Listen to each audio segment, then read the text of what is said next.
Okey, baiklah pelajar-pelajar, sebelum kita pergi jauh dalam tajuk kembangan ni, kita lihat dulu asas-asas yang terdapat dalam tajuk ini.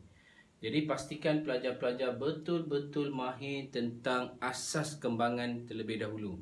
Sebelum kita pergi lebih jauh dengan asas yang kukuh, maka pelajar akan mampu untuk menjawab soalan-soalan yang diberikan di bawah tajuk kembangan. Okey. Kebanyakan kesalahan pelajar adalah kesilapan pada asas, iaitu pendaraban antara nombor dengan nombor, huruf dengan nombor ataupun huruf dengan huruf. Kita akan lihat sebentar lagi. Okey, sebelum tu asas kembangan ni, okey, masih ada lagi pelajar yang tak tahu macam mana cara nak buat anak panah Okay. Perhatikan kalau kita berdiri di luar rumah satu orang, okay, anggaplah ni macam rumah. Dalam ni ada dua orang. So kita kena jumpa semua orang lah. Ini yang pertama, ini yang kedua. Okey, kena faham ke mana arah tujuan anak panah. Kalau berjumpa keadaan dua rumah, rumah pertama ada dua orang, rumah kedua ada dua orang. Okey. Orang yang pertama ni dia kena jumpa kat sini. Dia tak perlu jumpa kat sini dah, dalam rumah dia dah biasa jumpa dah. Jumpa sini ataupun salam dengan sini. Okey. Kemudian orang yang kedua ni pula, ni perumpamaan je lah. Dia akan jumpa kat sini, dua dia akan jumpa kat sini. Itu saja. Tengok tak apa ni kita bincangkan kemudian. Yang penting adalah asas di sini.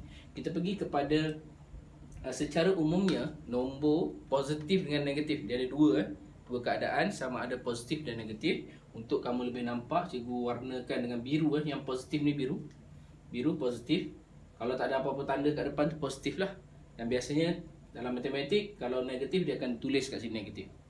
Okey, dia tak perlu dah nak tulis macam ni. Kalau positif 6, tak ada. Kalau tak ada apa-apa tu maksudnya positif lah tu. Okey, positif. Baik, biasanya dalam tajuk kembangan ni, kamu kena biasakan diri dengan pendaraban antara nombor dengan nombor. Yang ni kita dah biasa. Cuma ada juga pelajar kadang-kadang confuse. Okay, istilah dia macam ni. Kalau sama jenis, ni sama jenis kan? Positif dengan positif, biru dengan biru. Jawapan dia mesti positif. 2 darab 2, 4.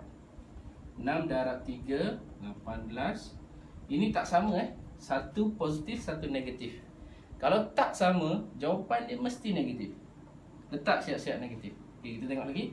Ini tak sama kan? So jawapan dia mesti negatif.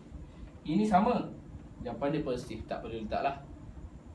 Kalau sama, positif. Tak kisahlah sama ada dua-dua biru atau dua-dua merah. Dua-dua positif atau dua-dua negatif. Okay, 2 darab 5, 10. 7 darab 2, 14. Negatif lah. Kan tak sama ni. Ni sama, jawapan dia positif kat sini. Okay, 3 darab 5, 15. Ini kena fahamkan betul-betul. Sebelum kita belajar lebih jauh dalam tajuk ni, kamu tengok dalam buku teks tu soalan-soalan. Okay, kamu tengok nombor dengan nombor. Oh, ini darab berapa. Pastikan kamu mahir sebab basic ini atau asas ini akan digunakan sampai bila-bila kamu belajar matematik. Okey, seterusnya kita akan lihat huruf dengan nombor. Mudah saja. Sebab kalau nombor dengan huruf, kamu tak perlu nak selesaikan. Tugas kamu bila nombor darab dengan huruf, kamu just letak dekat-dekat je. Itu sahaja. Contoh, 2 darab n. 2n. Ini positif. Sebab apa positif? Sama ni. Positif lah. Sama kan? Ini biru dengan biru kan? Okey. Kita boleh tulis M3. Tapi biasanya kita akan tulis nombor dahulu dekat depan 3M. Nak tulis M3 pun boleh. Tapi lebih kemas kalau kita mulakan dengan nombor dulu. Nombor baru huruf. Okey, kemudian yang ni. Tak sama kan? Merah dengan biru. So siap-siap negatif. Mesti negatif. Dan kita cerita tadi, huruf darab dengan nombor just dekatkan saja antara nombor dengan huruf. 5L. Ini pun sama, tak sama. Positif dengan negatif, kamu akan dapat negatif. 7 darab K. Huruf dengan nombor dekatkan saja. 7K. Ini sama negatif dengan negatif sama. Maksudnya ni nombor negatif, ni nombor negatif. Apabila darab dia akan dapat positif. Kita tak perlu tulis positif. Nombor dengan huruf 2S. Yang ni pun ramai pelajar yang silap. kalau dia lupa kepada basic yang sebenarnya. Okey, kita pergi kepada peringkat yang ketiga, pendarapan huruf. Okey, ini senang saja. Tengok kalau kamu darab huruf yang sama, A darab A ke, B darab B ke, K darab K ke, L darab L, kamu hanya tulis A kuasa 2. Okey. Kalau B darab B, B kuasa 2. C darab C, C kuasa 2. Dan seterusnya. Kalau nombor tu berbeza, sama konsep macam tadi. Just dekatkan saja. A darab B, AB. X darab Y. Okay, sebelum, kalau ada nombor negatif ni, kita selesaikan terlebih dahulu. Ni tak sama kan? Ini biru, ini merah. Ini positif, ini negatif. Jawapan dia mesti negatif. Okay. Dalam hukum nombor ni, kalau tak sama, tak boleh kahwin. Contohlah. Okay. Kalau tak sama, mesti ada negatif. Tengok contoh yang lain. Tak sama kan? Negatif. Biru, merah, negatif. Mana lagi? Merah, biru, negatif. Biru, merah, negatif. Sama juga. Ini sama. Merah dengan merah, positif. Ini positif, negatif. Mesti negatif. Okey. X dengan Y jadi XY. M jadi M kuasa 2. Yang ni jadi K Z. Okey, pelajar, fahamkan betul-betul asas dalam kembangan sebelum kita belajar buat benda-benda ni.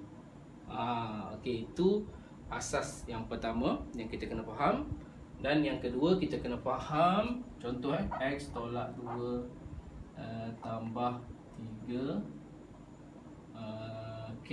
Okay, contoh, kita kena faham negatif ni kepunyaan siapa. Macam mana nak tahu negatif ni kepunyaan siapa? Letak pen pada negatif, pandang kanan. Kita akan nampak nombor 2. So negatif ni kepunyaan 2. Positif ni kepunyaan negatif 3. Dan X ni, kita tengok depan dia ni tak ada negatif kan? So X ni bernilai positif. Nilai dia adalah positif. Itu kita akan belajar selepas ni lah. Yang paling penting untuk video kali ni, kita kena faham yang ni. Dan kalau kamu betul-betul nak faham, cuba buat. Cuba salin soalan-soalan ni, cuba buat sendiri. Dan tengok balik jawapan dekat video ni. Semoga ia bermanfaat untuk kita semua dan supaya kita dapat skor dalam tajuk ni.